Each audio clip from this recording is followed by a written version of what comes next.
Okay, hello everyone. Here I want to provide the tutorial on how to synchronize time correction in Google Authenticator on an Android device.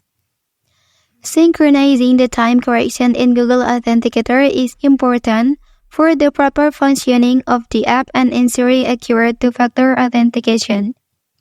So here are the steps.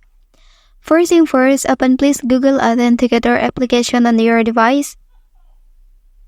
Okay, and then click the three lines here. After that, select Settings option. Okay, so now here you can choose Time Correction for code. Then you can click Synchronize Now. Okay, that's the tutorial on how to synchronize time correction in Google Authenticator app on an Android device. If you are helped by this video, don't forget to like and subscribe to get other information from this channel. Thank you.